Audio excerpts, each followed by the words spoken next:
Assalamualaikum, ketemu lagi sama aku. Alhamdulillah, aku udah gak lagi di pendas nih teman-teman. Tapi sekarang aku udah di penlan tema 11. Sekarang udah lebih advance nih skillnya. Yuk kita belajar infus dan injeksi bareng-bareng. Untuk keperluan belajar infus atau kateter IV, akang teteh aku kasih satu kasus nih buat dipelajari. Nah, di sini kita harus mencari kebutuhan total cairan pasien dan kecepatan tetesan per menit. Nah, untuk jawabannya, total kebutuhan cairan satu hari ada 6.180 ml. Tapi ternyata jumlah tetes per menitnya 17 tetes dalam 1 detik. Jadi takut edem paru sama pasien ini.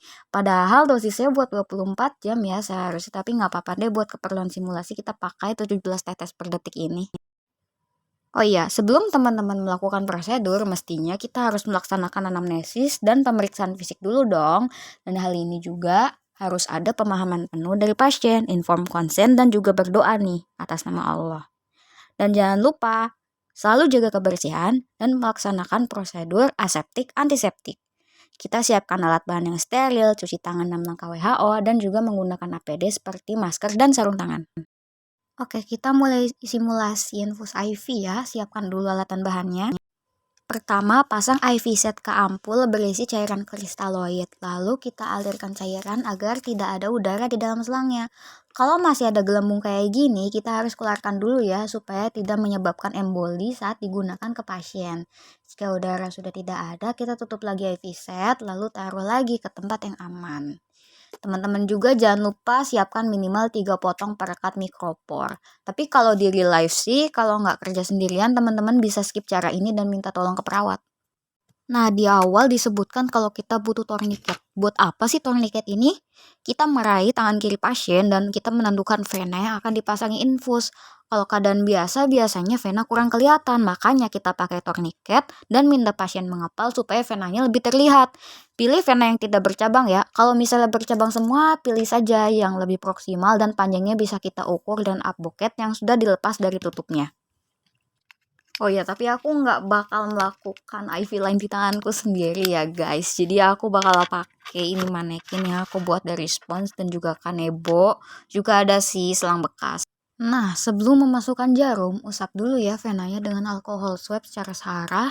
Nyamankan pasien, lalu masukkan jarum advocate dari arah distal ke proksimal.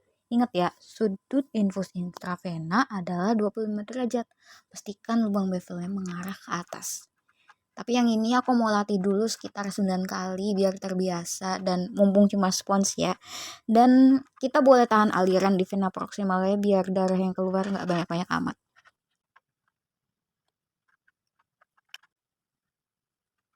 Lalu muncul pertanyaan, gimana sih caranya kita tahu kalau itu berhasil? Nah, karena vena isinya darah, setelah ditusuk harusnya ada darah yang keluar di aboket. Tapi di sini aku pura-pura pakai selang aja ya. Nah, setelahnya bawa aboket lebih dalam dengan sudut datar, jangan masuk lagi karena nanti kebablasan dari vena.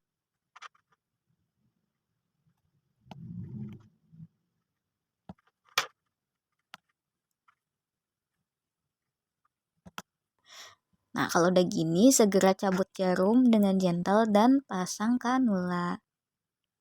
Dan kita mulai alirkan saja cairannya perlahan dan nanti di tahap akhir kita baru disesuaikan kecepatan tetesnya. Habis itu fiksasi deh. Tapi lepas dulu tourniquet, lalu pasang mikropor ya. Bentuknya mirip pita awareness gitu-gitu sih, butterfly, dan ada lagi 2 biar selangnya nggak kemana-mana. Oke, kita atur laju tetesannya ya. Karena di soal diminta 17 tetes per detik, jadi kita langsung buka dan guyur aja. Tapi di keadaan klinis sebenarnya, kayaknya nggak ada sih resusitasi secepat ini. Alhamdulillah pemasangan IV sudah selesai. Kita catat waktu pemberian cairan dan catat apa keadaan pasien saat ini. Nah, itu dia tadi belajar infus. Nah, sekarang kita belajar suntik yuk. Siapkan dulu alat dan bahannya. Oh iya, BTW sebelum nyuntik jangan lupa pelajari ukuran spuit dan jarum ya. Biasanya kita juga perlu tahu obatnya apa dan kedalaman jaringannya sejauh apa. Obat yang dimasukin bisa dikemas dalam ampul atau vial. Nah, yang ini namanya ampul teman-teman.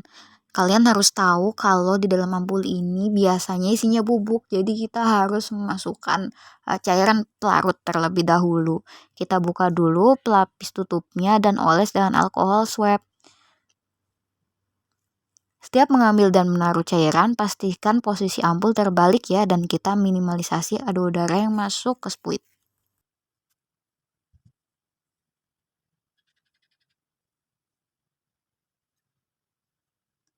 Habis itu jangan lupa dikocok ya. Next, yang ini namanya vial. Nah, sebelum dibuka, perhatikan dulu garis patahnya ya teman-teman. Patahkan dengan menjauhi mata kita supaya tidak ada kena injury. Atau bisa juga tutup dengan alkohol swab supaya kita nggak kena. Cara mengambilnya sama, yaitu terbalik dan ini nggak bakal tumpah kok. Sekali lagi jangan sampai ada udara di dalam spuit teman-teman. Oke, bismillah. Sebelum mulai menyuntik, pastikan tangan kita sudah bersih dan kita memakai APD. Serta situs injeksi harus kita berikan alkohol swab terlebih dahulu. Kalau di sini aku pakai manekin spons, selang, dan juga kanebo. Ini buat menandakan cara menyuntik intradermal, intravena, subkutan, dan intramuskuler. Yang pertama intradermal, kita beri sudut 10-15 derajat dengan tanda keberhasilannya adalah adanya struktur indurasi atau seperti balon di bawah kulit. Pasien memang merasa sakit sih dan ada tahanan. Biasanya dilakukan pada tes mantox tuberkulosis. Lalu ada intravena, yang ini kita harusnya pasang torniket 2-3 inci sebelum situs injeksi. Kita beri sudut sekitar 25 derajat ya teman-teman. Dengan tanda keberhasilannya keluarnya darah. Biasanya ini dipakai buat keperluan cek darah rutin dan pemberian antibiotik.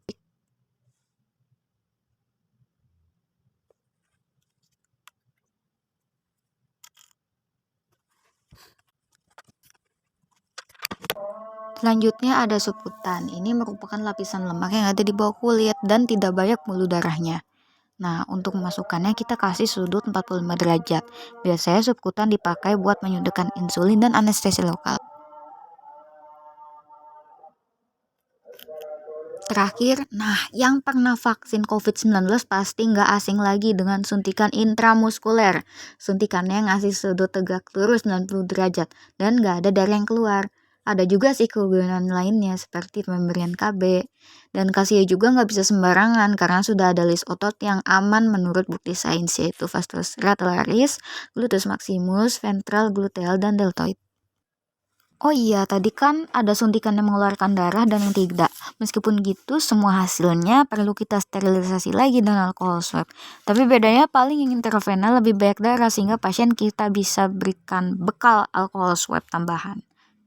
Setelah selesai, dokumentasikan waktu pemberian injeksi dan keadaan pasien seperti apa.